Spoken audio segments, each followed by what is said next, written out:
Caríssimos amigos, companheiros do Ideal Espírita Cristão, estamos trabalhando já há algumas semanas com algumas singelas, despretensiosas análises em torno do texto Sermão Profético que está registrado em Mateus, a partir do capítulo 24. Hoje, especificamente, nós vamos, dando continuidade, trabalhar no início do capítulo 25, que efetivamente propõe para nós a parábola das 10 virgens, ou das 10 moças, conforme a tradução. Não é?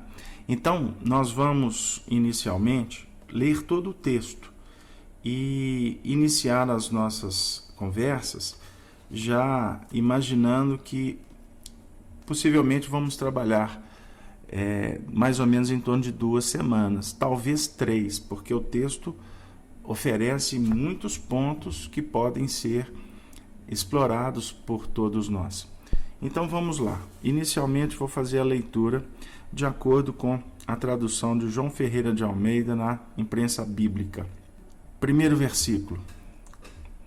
Então o reino dos céus será semelhante às 10 virgens que, tomando as suas lâmpadas, saíram ao encontro do esposo. E 5 delas eram prudentes, e 5 loucas.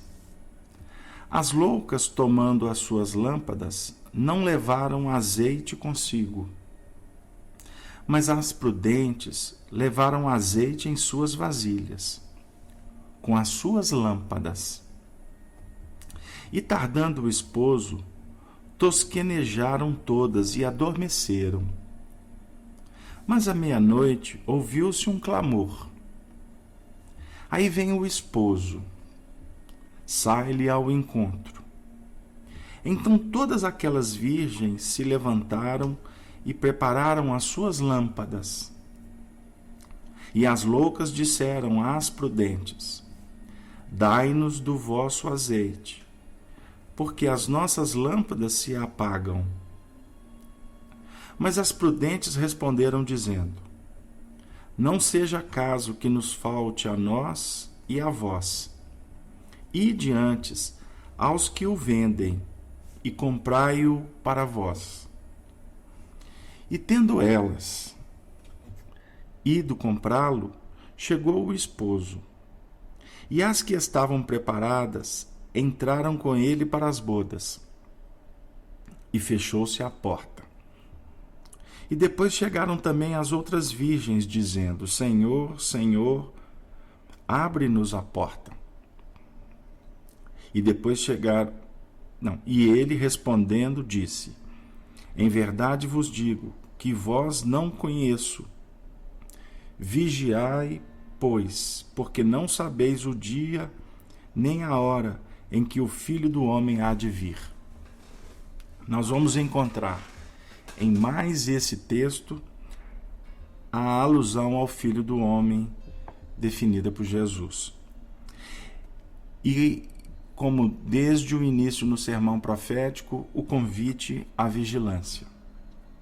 Nós vamos, queridos amigos, inicialmente trazer uma ajuda de um pesquisador, o nosso emérito Carlos Torres Pastorino, que vai, de alguma forma, nos ajudar nos primeiros movimentos, para que posteriormente a gente possa seguir aquele caminho de uma análise eminentemente doutrinária e que possa, com a nossa visão ainda acanhada, permitir que possamos tirar o espírito da letra.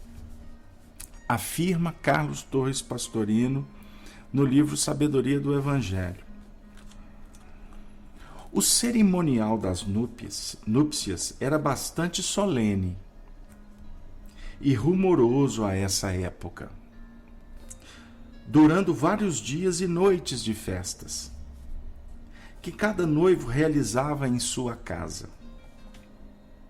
O noivo permanecia rodeado de seus amigos, os paraninfos. E a noiva, cercada por suas amigas, geralmente moças casadoiras de sua idade.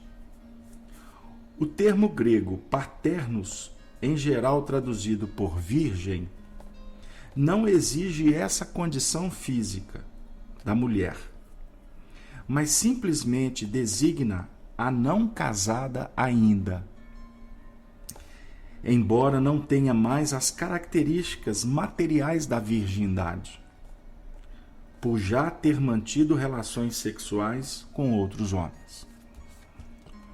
Os dois grupos reuniam-se no último dia, o marcado para as bodas, quando o noivo se dirigia com seus paraninfos à casa da noiva, a fim de levá-la consigo, juntamente com o grupo de suas amigas para sua casa.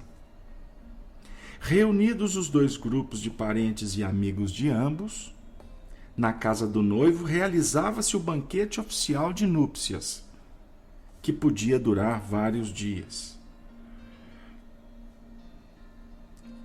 Embora até hoje se tenha interpretado a parábola como referente às moças ou virgens, amigas da noiva, cremos que não é a elas que se refere o mestre.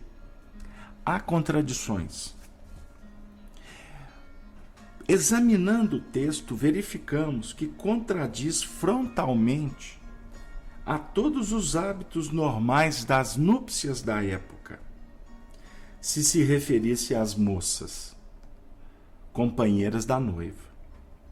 Vejamos alguns pontos para comprovar nossa tese. Olha que interessante. As moças estão na rua e não na casa da noiva, o que é inconcebível. Saem com suas pequenas lâmpadas a óleo, que se apagariam com qualquer rajada fresca de vento. Terceiro, dormem enquanto esperam o noivo e dormem na rua. Se estivessem na festa, a algazarra as manteria acordadas. Quarto, 5 levavam suprimento de azeite e são chamadas inteligentes, embora demonstrem indiferença e dureza de coração em relação às suas companheiras. Numa festa, não necessitariam, observem bem, não necessitariam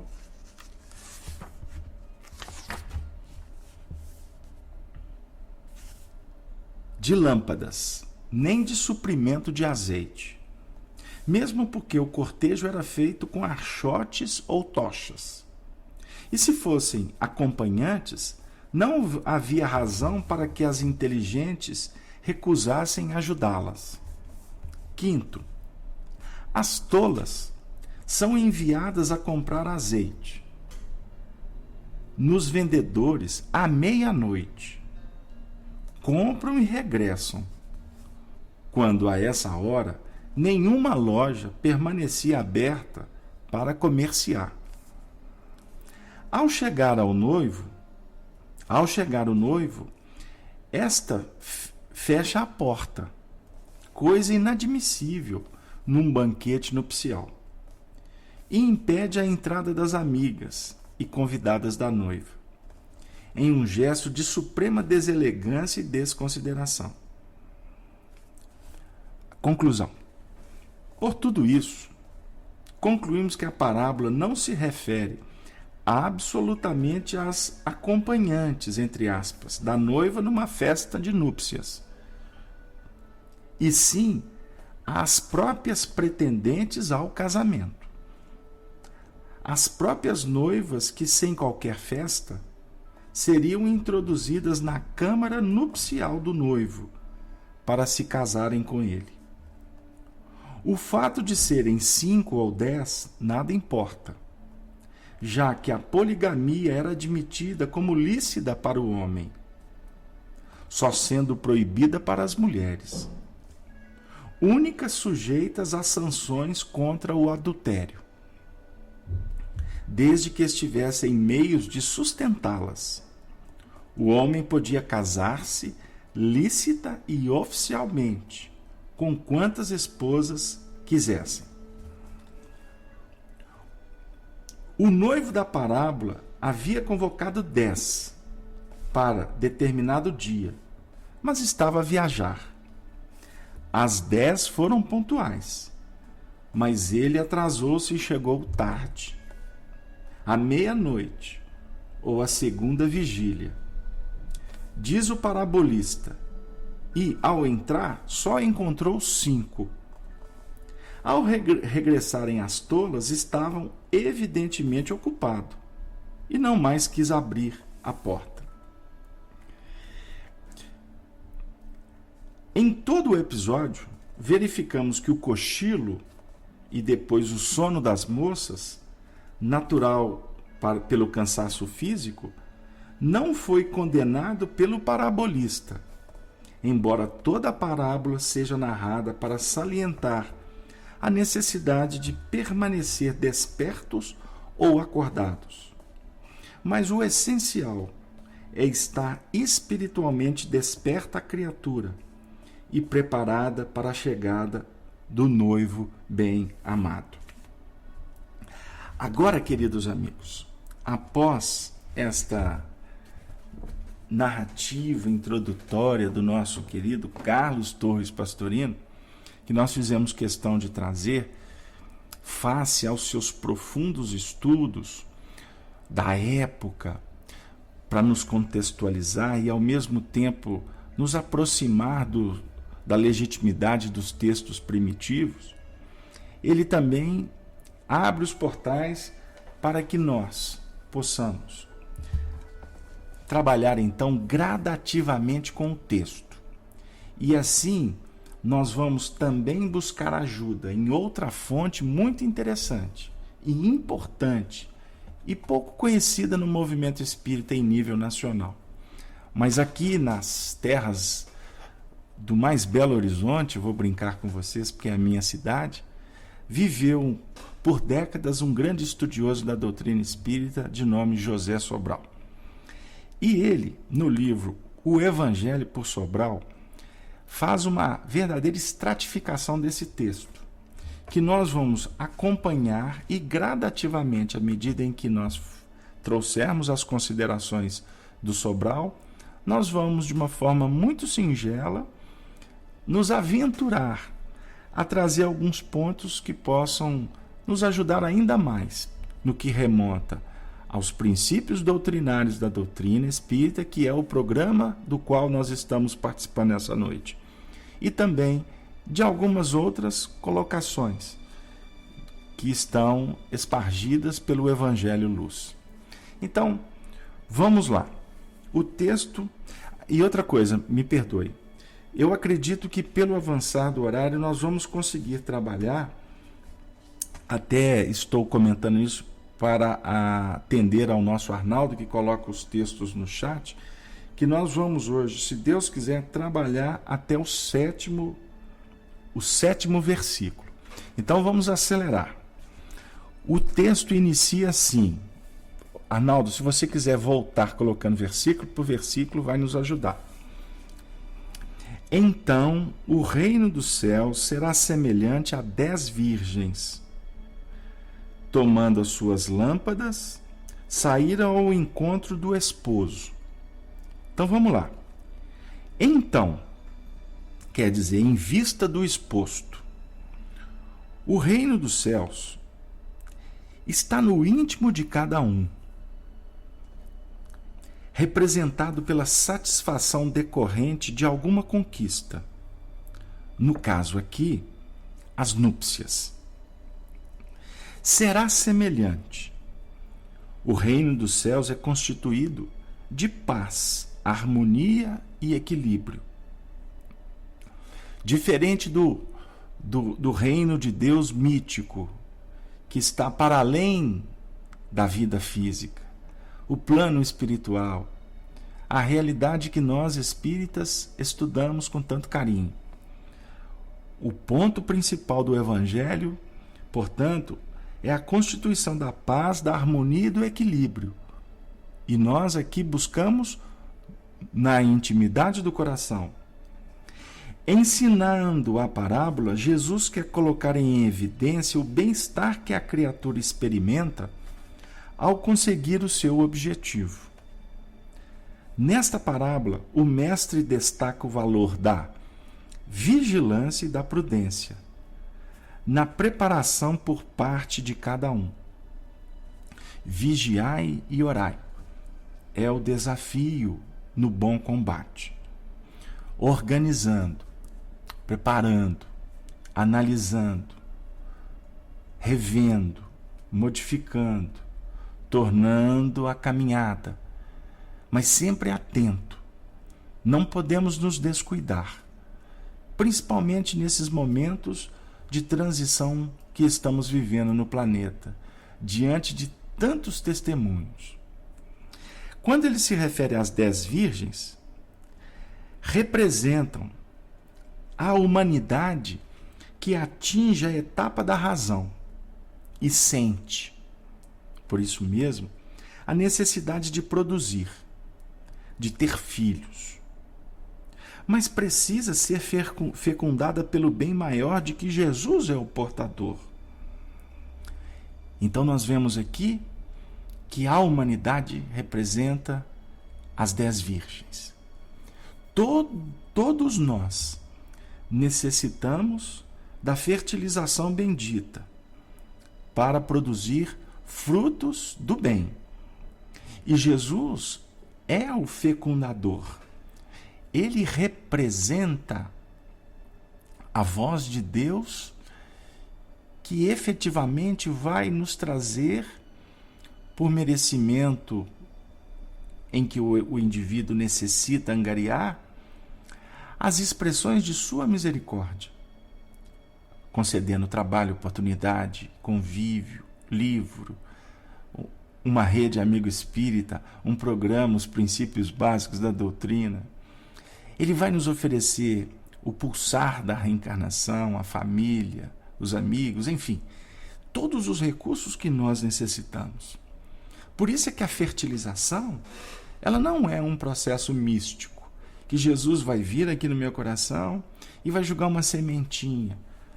Embora pela sua condição de espírito puro, o seu pensamento é capaz de penetrar na nossa intimidade. Por quê? O pensamento dele é expressão plena de amor.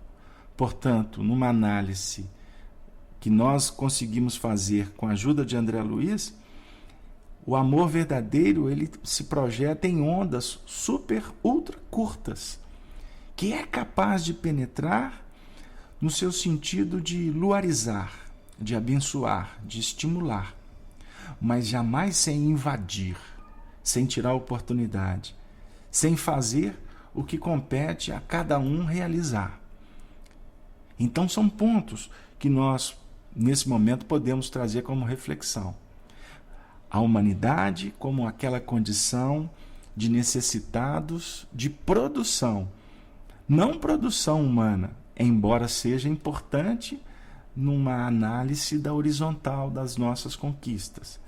Mas aqui nós estamos com Jesus procurando compreender a produção espiritual, virtude, amor. Tomando as suas lâmpadas, continua o texto. As lâmpadas aqui é a composição, a lâmpada de 3 elementos: o azeite, o pavio e a chama. O azeite, virtude, amor. O pavio, boa vontade.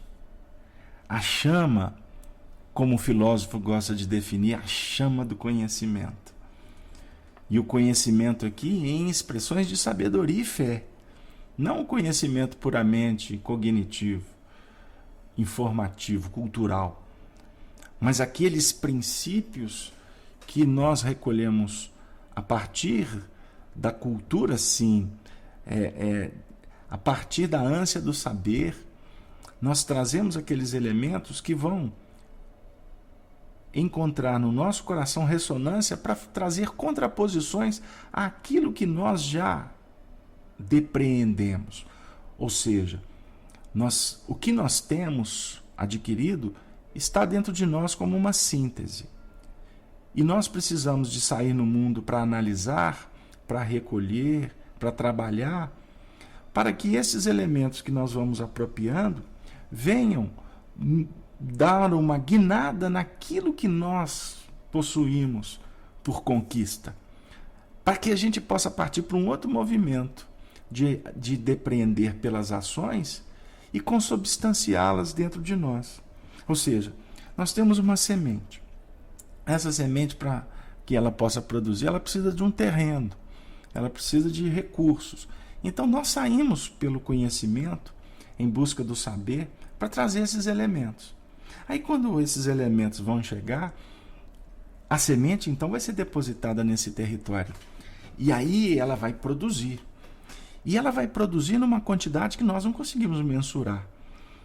E nos trazendo surpresas e contraposições que vão efetivamente definir uma árvore que vai crescer, que vai efetivamente nos colocar na senda novamente pelos frutos pós-flores e sementes que vão ser colocadas no caminho, para que a gente possa continuar no processo da busca do saber.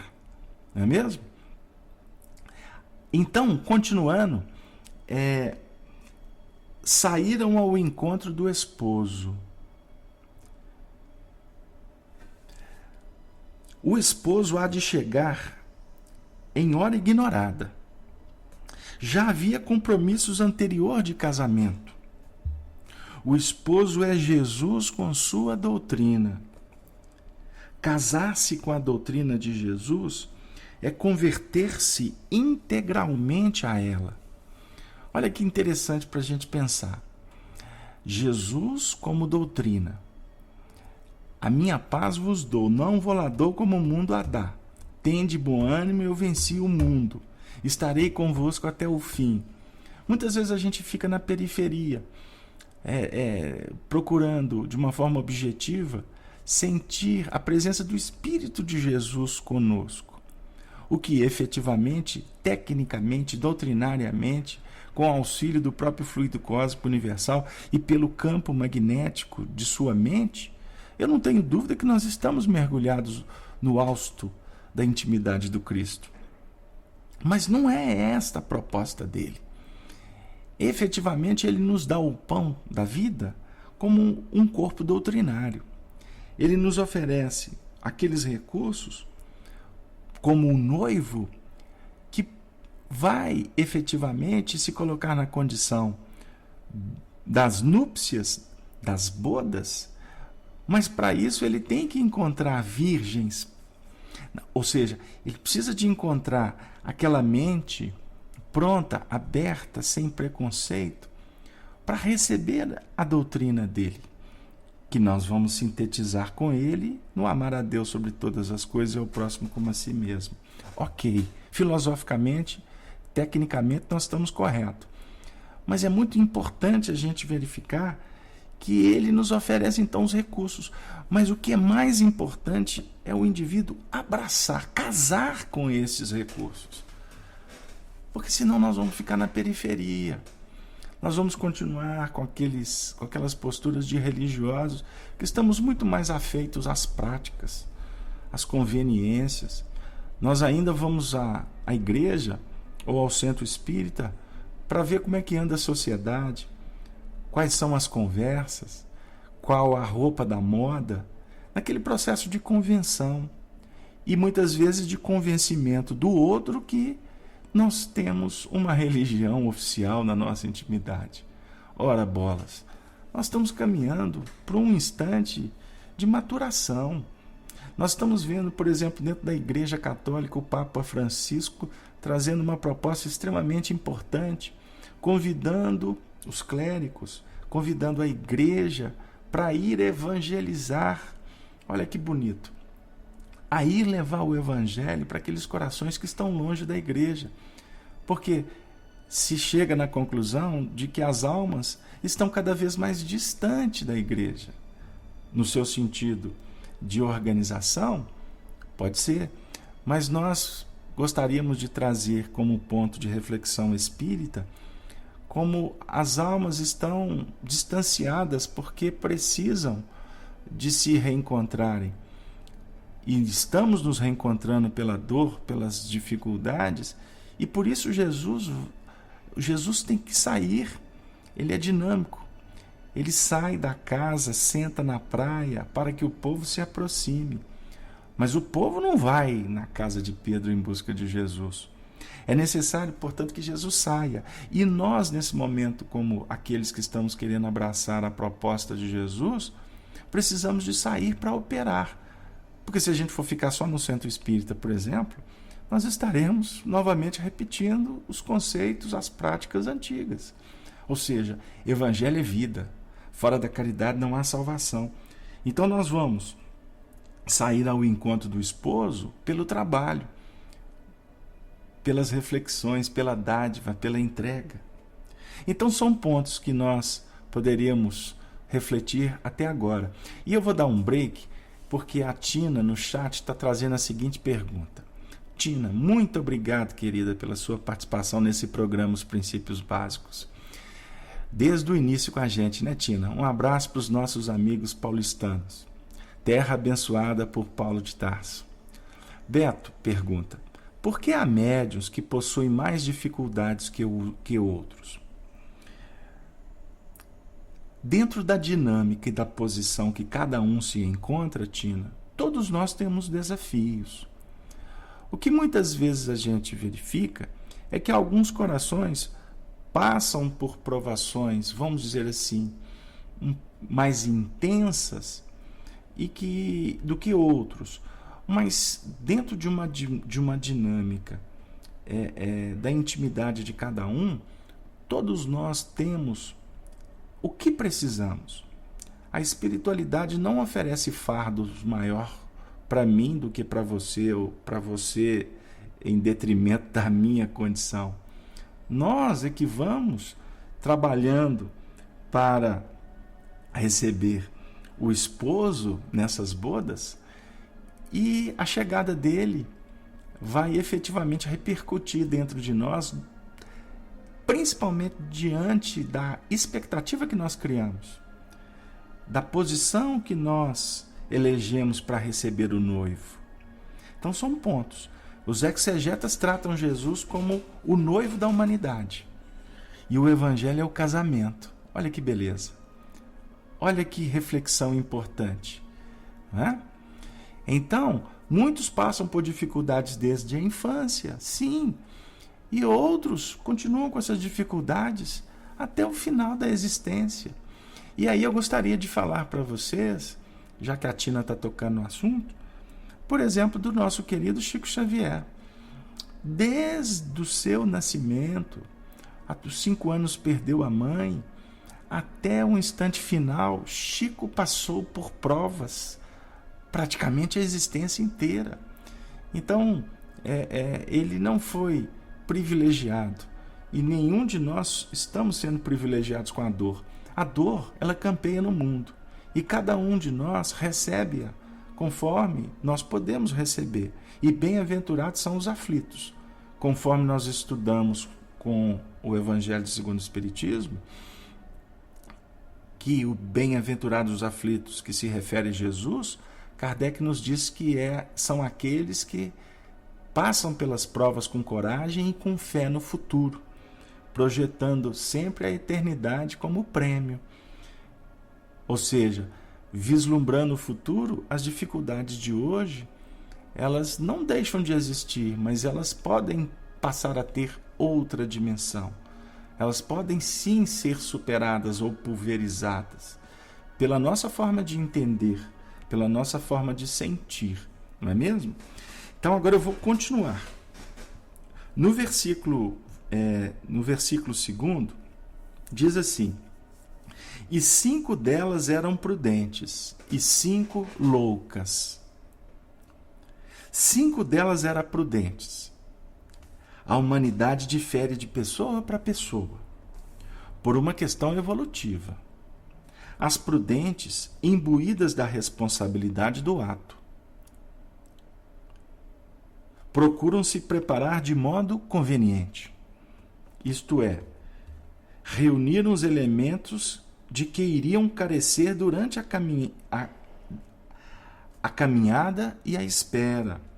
Então estas 5 representam, primeiro, um grupo que difere do outro grupo. 5 prudentes e 5 loucas, ou 5 descuidadas. Vamos dizer assim, a loucura para alguns estudiosos caracteriza a ignorância.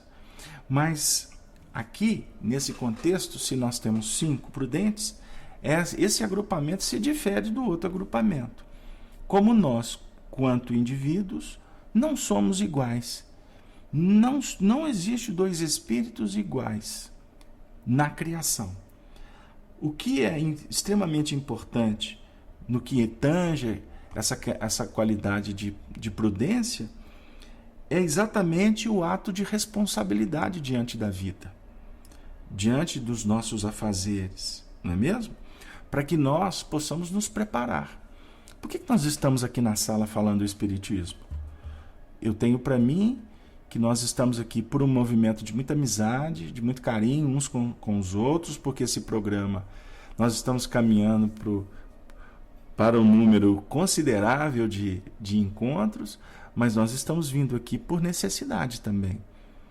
Seja porque não podemos frequentar o centro espírita na cidade em que moramos, ou porque estamos aqui porque gostaríamos de refletir sobre as nossas tarefas no centro espírita, ou estamos aqui porque eu estou começando a descobrir a doutrina espírita através do veículo da internet, ou eu estou vindo aqui porque eu estou carente, eu estou necessitado de apoio, eu estou aqui porque eu estou doente, eu preciso de um remédio, eu estou aqui porque eu estou suplicando por amor.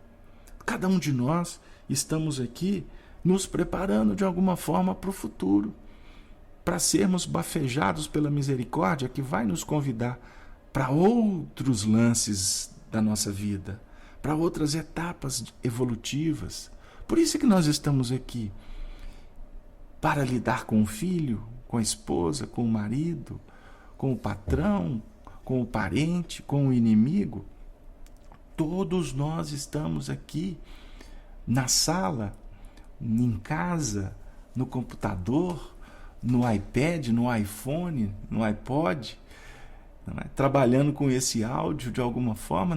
Aonde nós estamos, nós precisamos nesse momento olhar para dentro da gente. Esquece o monitor, esquece o equipamento, esquece o mundo lá de fora, o barulho ou o silêncio. Olhe para dentro de você mesmo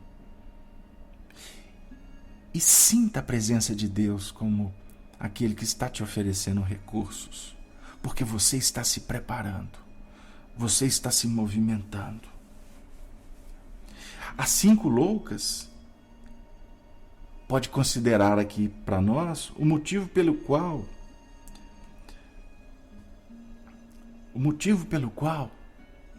muitas vezes nós desconsideramos as oportunidades.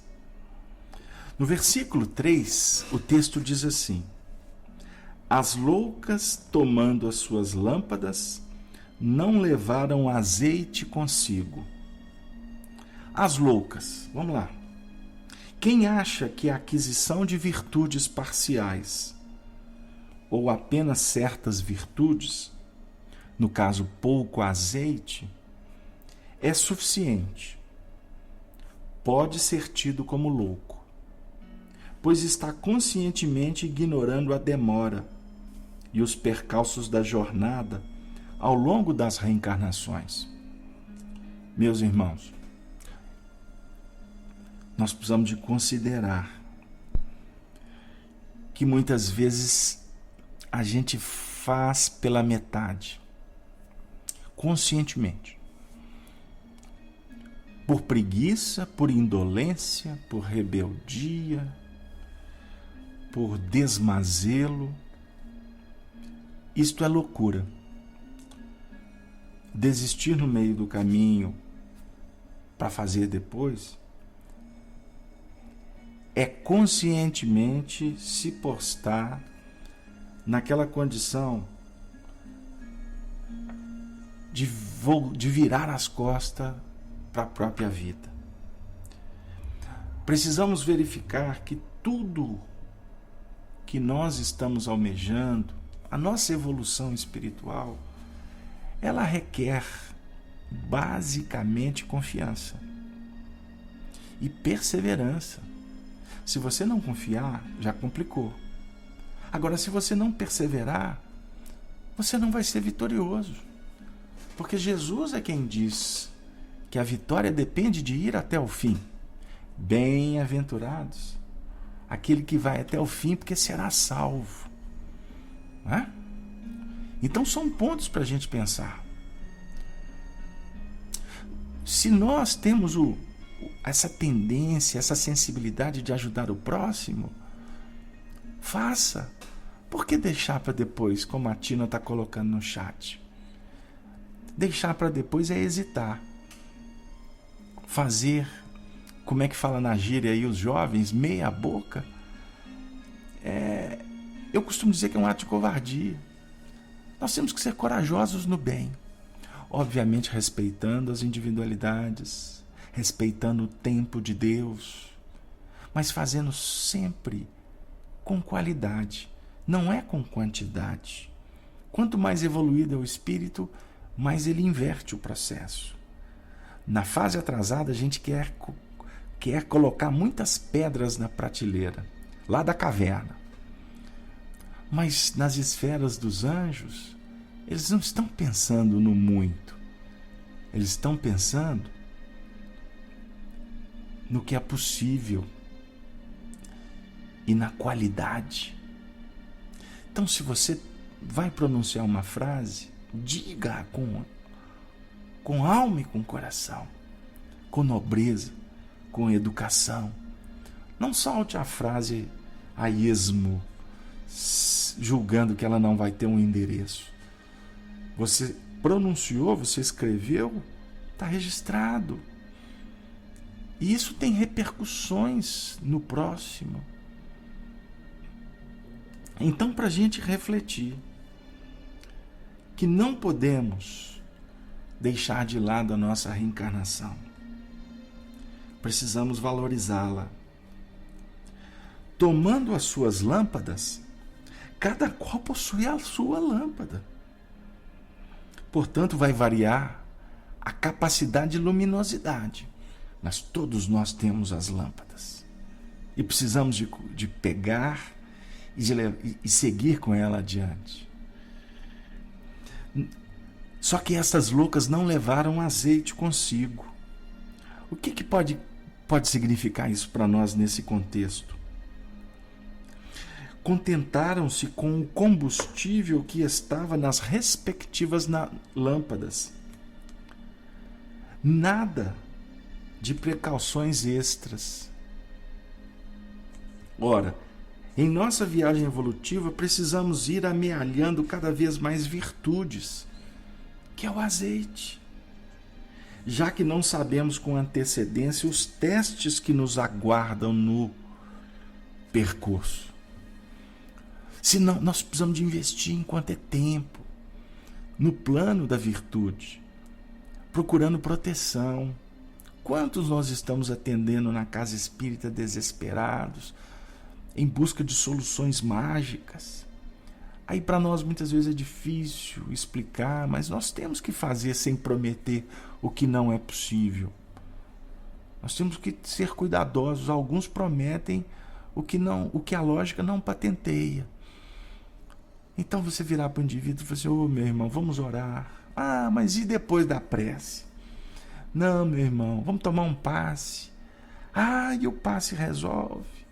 Ah, meu irmão, vamos assistir à reunião do Evangelho. Ah, mas o que o Evangelho tem a ver com o meu problema? Aí depois a gente fala assim: você volta semana que vem?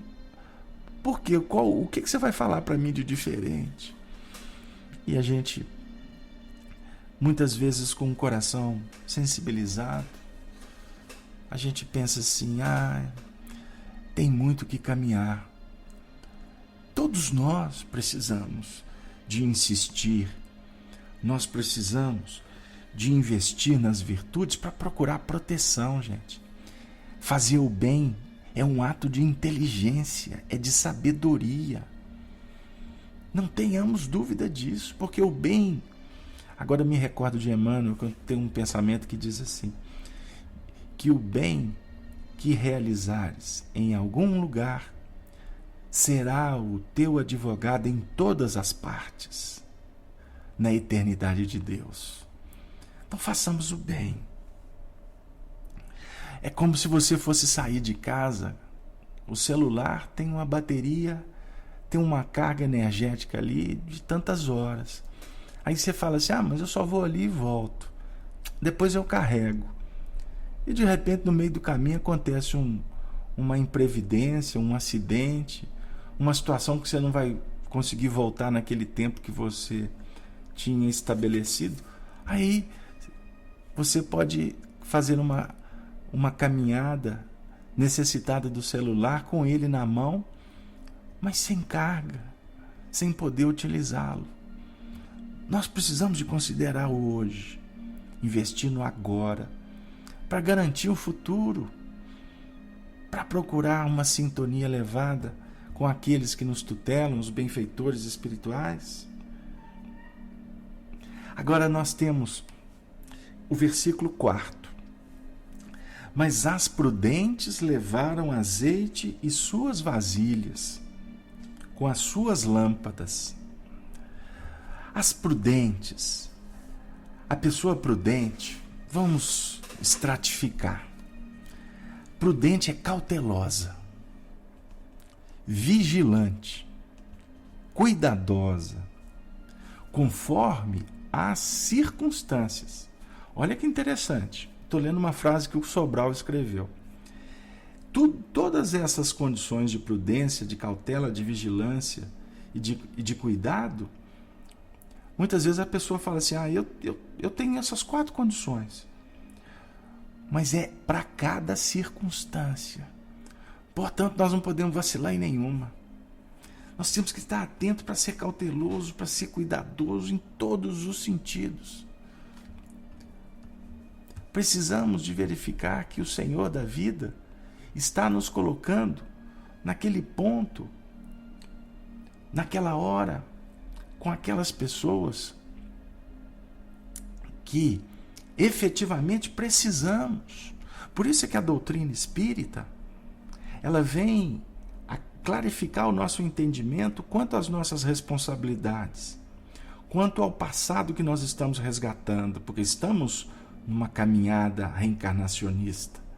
E agora eu estou tentando trabalhar a partir da indagação que está sendo feita no chat, se essa sala é uma sala evangélica. Eu gostaria de responder ao nosso irmão que sim, porque o espiritismo é um espiritismo evangélico, como o protestantismo é um protestantismo evangélico, o catolicismo é evangélico. Todos nós trabalhamos estudando e interpretando conforme a doutrina de cada um o Evangelho de Jesus. Portanto, todos nós somos cristãos. Todos nós, inclusive os que não são cristãos, somos filhos de Deus. Agora, no nosso caso aqui, nós estamos tentando refletir com a doutrina espírita para que a gente possa qualificar cada vez mais a nossa reencarnação. Como agora, por exemplo, ao receber o André Sobreira na sala. André, um grande abraço para o seu coração.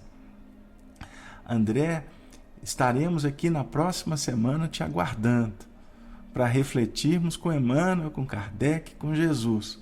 Muito bom estar com você aqui. E eu não tenho dúvida de que você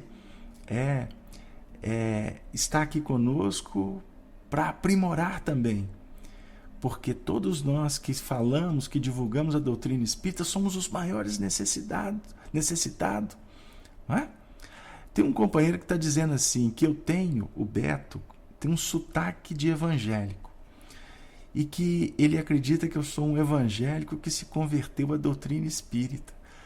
Meu amigo, eu não tenho dúvida de que a doutrina espírita está me ajudando devagarzinho a me tornar um cristão. Porque a terminologia, ela, como o rótulo, ela cai bem, como cai mal, depende do ponto de vista. Agora a vivência, meu amigo, a vivência é que fala. Ele está insistindo se eu era ou não era evangélico. Gostei do companheiro. Não, meu irmão, não era. Nessa encarnação não fui evangélico. Não é? Nessa encarnação eu sou de berço católico. E quando jovem nunca me preocupava muito com religião, não. Mas graças a Deus os apertos do caminho nos auxiliaram para valorizar mais, o que não significa que nós modificamos. Todos nós estamos aqui nos abraçando como cristãos, como amigos, porque juntos nós vamos nos tornar um feixe de varas. Nós todos estaremos conectados com a videira que é Jesus, porque o dono da vinha é o Senhor, o Criador do universo. E a vara que não está conectada com a videira, ela seca. E ela vai ter que ser jogada no fogo. E aí nós estamos nos referindo ao capítulo 15 do Evangelho de João. Não é assim? Então, queridos amigos, é necessário que nós possamos cumprir os nossos deveres, como, por exemplo, os pais dedicados, como filhos obedientes, e assim por diante. E eu gostaria até de fazer um comentário, que eu estou lendo uma frase do Sobral. O Sobral escreveu esse texto em 1978 e me chamou muita atenção. O filho obediente. Em 1978, quer dizer, nós estamos há 15 anos que esse texto foi escrito. Eu não sei se o Sobral falava para o futuro ou ele estava falando de uma realidade de 1978 em que os filhos precisavam respeitar um pouco mais os pais. Porque o que nós temos visto na sociedade é um total desleixo contra as questões dos limites, das responsabilidades, do respeito em família. Nós temos que resgatar isso. A obediência aqui é sinônimo de sabedoria. Não é a obediência face a uma condição arbitrária de intolerância, não é? de um peso primitivo. Não. Nós estamos falando de obediência moral. Nós aprendemos com André Luiz que lá no mundo espiritual superior, os espíritos se respeitam pela condição moral. Mas existe também hierarquia. E aqueles que são designados para exercer o comando, no seu sentido de facilitar, de organizar, de definir responsabilidades, eles se encontram nessa posição porque foi a providência divina que os colocou ali. E nós precisamos de verificar a importância de contribuir. E o que a gente vê na sociedade atual é um mundo de muitas críticas, de muitos desrespeitos. Enquanto o povo suplica para as melhoras, mas a gente observa que nas atitudes nós ainda nos apresentamos como aqueles corações que, de uma certa forma, necessitamos de condução até mais eficaz. Porque democracia, muitas vezes, quem clama, cai muitas vezes numa desorganização plena. Clama muitas vezes pensando em si mesmos. Então, são pontos que nós estamos vivendo, principalmente no Brasil, no ano de 2013, que precisamos de considerar muitas questões. Por isso é que o nosso trabalho é um trabalho de estudar o Evangelho para internalizá-lo, porque o mundo lá de fora só vai mudar a partir do momento em que os homens se transformarem por dentro. Não é mesmo? Então, são pontos que nós poderíamos trazer aqui como reflexões para os nossos corações. Não é mesmo? Então levaram azeite em suas vasilhas.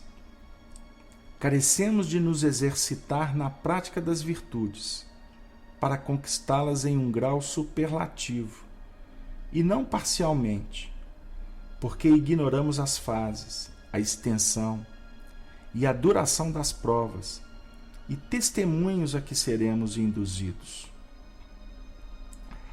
O exercício da virtude,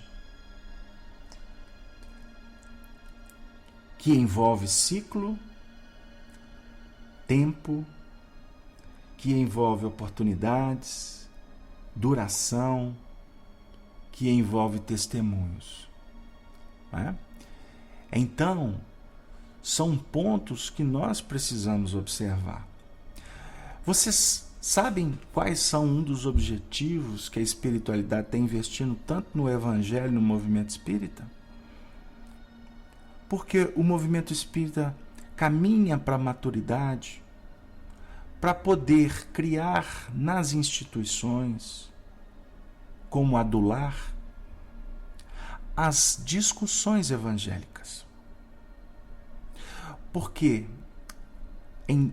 à medida em que os seres vão adquirindo maturidade, nós começamos a assumir responsabilidades, inclusive respeito às pessoas. E respeitando as pessoas, nós agimos com fraternidade. E agindo com fraternidade, o grande lance é a gente sentar juntos, como irmãos, como família, no centro espírita, para refletir o Evangelho.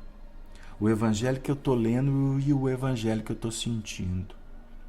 Vocês não imaginam a minha felicidade se nós estivéssemos aqui nesse momento, uns olhando para os outros, sentado à mesa e cada um falando como que está vendo, lendo e sentindo o texto. Mas os nossos recursos ainda muito atrasados, perto dos recursos dos mundos superiores, não nos oferece ainda tantas condições. Por isso eu gostaria de abraçar o companheiro que está nos visitando na sala, que está inclusive ponderando sobre o assunto. Observe, meu querido amigo, o Espiritismo está dando passos largos para oferecer mais qualidade em suas ações. Porque os espíritas estamos nos tornando um pouco mais maduros para estudar a doutrina espírita em família e para tirar o espírito da letra dos textos que consubstanciam toda a lei.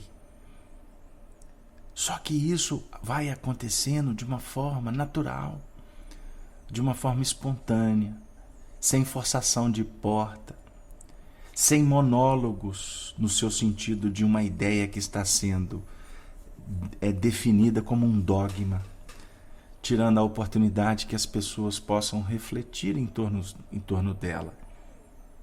Porque nós precisamos de, como as virgens, levar azeite nas vasilhas. Ou seja, nós precisamos de fôlego para exercitar a prática das virtudes. Com as suas lâmpadas. As lâmpadas, todas as 10 virgens levaram. Porém, do suprimento extra, só as prudentes se lembraram.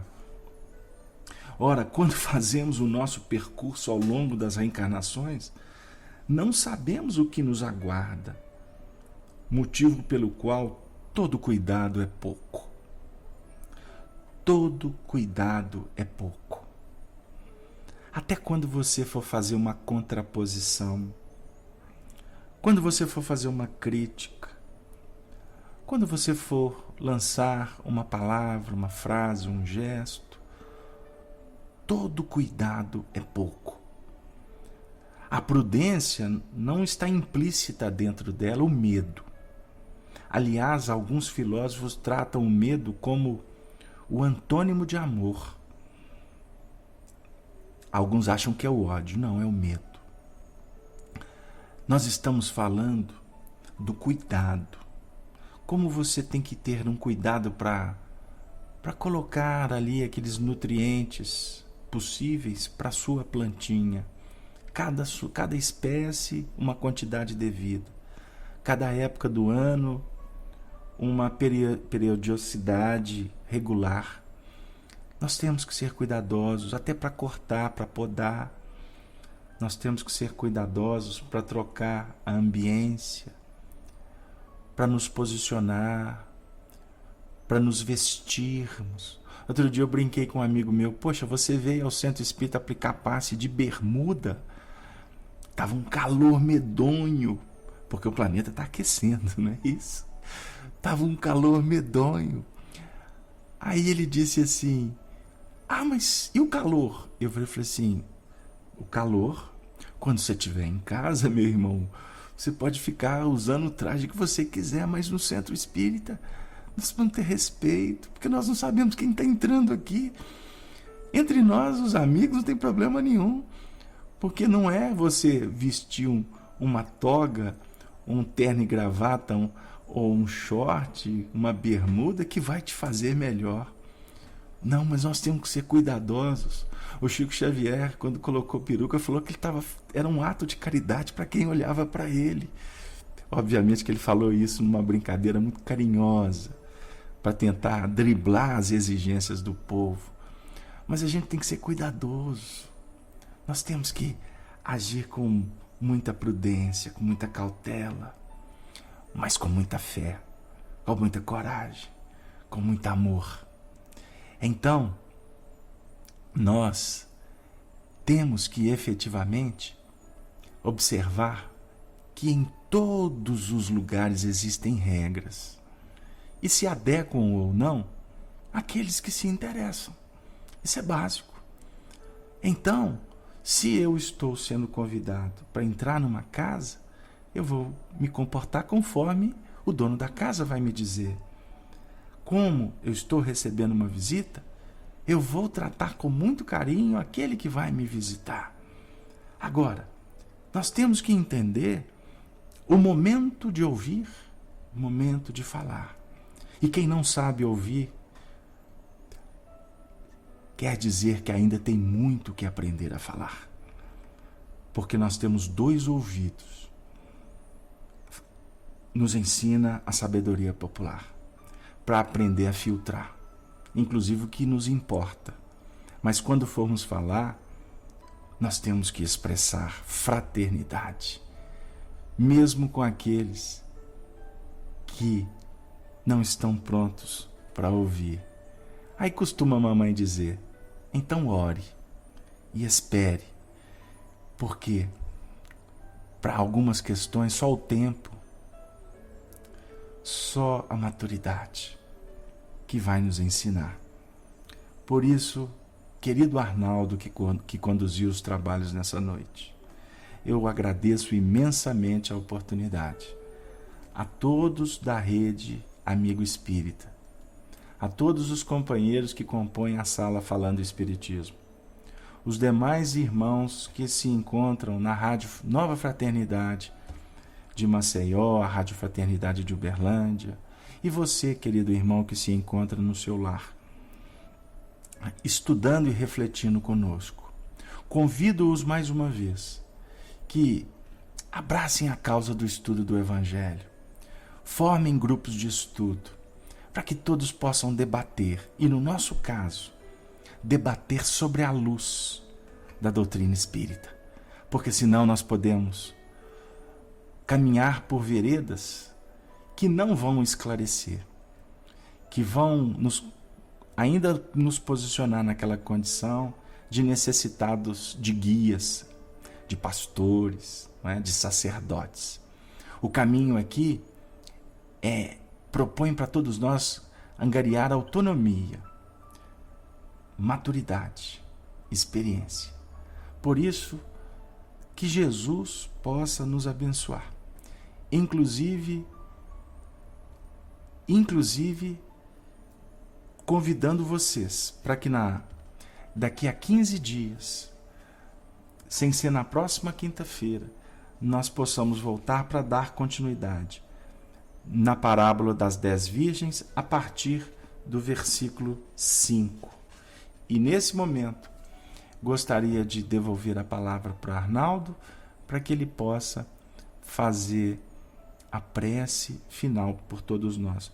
Vocês nos desculpem porque costumamos a encerrar com uma leitura de uma poesia, de um texto doutrinário, mas as discussões hoje, elas suscitaram tantos caminhos que tivemos que percorrer, que o tempo ficou extremamente restrito para todos nós. Eu peço desculpa pelas nossas limitações, mas confesso, tentei promover o melhor dentro desse limite que define a minha posição espiritual desvalida, acanhada, mas suplicante de misericórdia e ansioso pelos amigos, porque ninguém caminha, ninguém evolui sem a oportunidade de ter, de conquistar, de fazer amigos. Amigos da rede, um beijo na alma de todos. Boa noite, que assim seja.